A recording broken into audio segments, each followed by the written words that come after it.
Exactly তালাটা কখন দেওয়া হয়েছে? কাদেরকে? হোস্টেলে ওদের গেটে তালা দেওয়া বিকাল 5টার পর থেকে এখানে কাউকে ঢুকতে দেয় নাই। মাইলস্টোন পুরো ক্যাম্পাসে কেউ ঢুকতে দেয় নাই, কিন্তু রাত 2টার পর 1টার পর কেন অ্যাম্বুলেন্স আনছে? এখানে কি হয়েছে? হয়েছে নাকি এখানে? এক্স্যাক্টলি তালাটা কখন দেওয়া হয়েছে? কাদেরকে? হোস্টেলে ওদেরকে রাত থেকে তালা দেওয়া হয়েছে। ওদের গেটে তালা দেওয়া বিকাল 5টার পর থেকে এখান থেকে যখন ঘটনা শেষ হয় ওরা ভিতরে গেছে, ওদের তালা ওদের ব্লক করে রাখছে, ওরা আর বের হইতে পারে না। আমরাও তো মাইলস্টোনের স্টুডেন্ট, ওরাও মাইলস্টোনের স্টুডেন্ট। আমরা যেহেতু বের হইছি ওরাও বেরোবে, ওদেরও রাইট আছে। তো আটকানোর বিষয়টা কি? হ্যাঁ, ওদের গেটে তালা। ছেলেদেরকে তো রাত্রে আটক করে রাখছে, ছেলেদেরকে তো তালা দেখছে, এই কারণে ওদেরকে বের হতে দেওয়া হইতেছে না।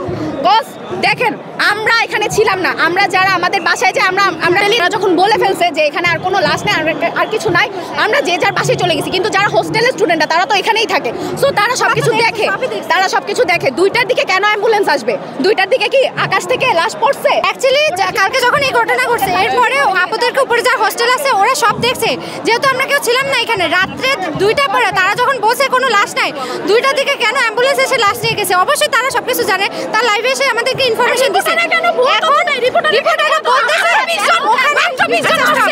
ওখানে যারা আমাদের প্রত্যেকটা সেকশনে 30 জনের উপরে বাচ্চা থাকে। এখন কয়জন ছিল অ্যাবসেন্ট ছিল, কয়জন প্রেজেন্ট ছিল?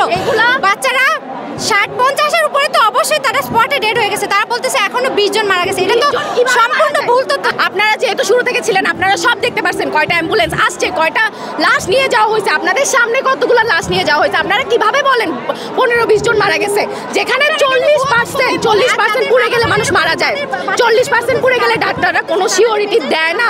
যেখানে 95% মানে পুড়ে গেছে, ওখানে আপনারা কিভাবে বলেন 20 জন মারা গেছে? কিভাবে বলেন? একটা ক্লাসে 30 জন স্টুডেন্ট থাকে, এখানে আমাদের কাছে ছবি আছে, আপনারাই তো ছবি পাঠাইছেন না? আপনারাই তো আমাদের কাছে ছবি পাঠাইছেন। আমাদের ক্লাসরুমে কতটি ছিল আহতদের সেভ করা, যে হসপিটালে নিয়ে যারা, তারা কি করছে? তারা এগুলো করে নাই, তারা ভিডিও করছে, লাইভ টেলিকাস্ট 160 আমাদের কাছে যে ইয়াটা আসছে, আমার কাছে আসে 160-এর উপর আহত হয়েছে। ভিডিওগুলো আমাদের কাছে সব ভিডিও আছে। আপনারা যখন আপনারা নিজেরাই ভিডিও করে দেখাইতেছেন যে ক্লাসের মধ্যে একটা স্টুডেন্ট পুড়ে ছাই হয়ে গেছে। একটা ক্লাসে 30 জন স্টুডেন্ট থাকে, আপনারা যেখানে দেখছেন 30 জনের মতো স্টুডেন্ট পুড়ে ছাই হয়ে গেছে।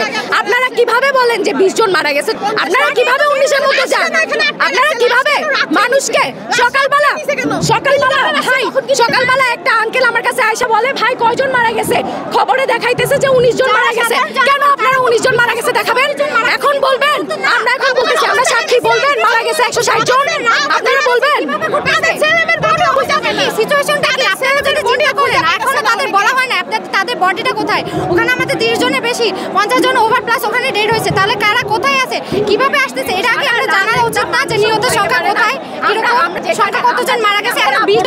আমরাও সারা রাত ঘুমাইতে পারে নাই। ওইসব মা বাবার কি হয়েছে, যারা ভালো করে জানো না আমার মেয়ে বাইচে আছে, আমার মেয়ে মইরা আছে, আমার ছেলে বাইচে আছে, আমার ছেলের ডেড বডিটা ইভেন আমি পাবো কিনা, যারা এটাও জানে না, তাদের মনের অবস্থা জানেন।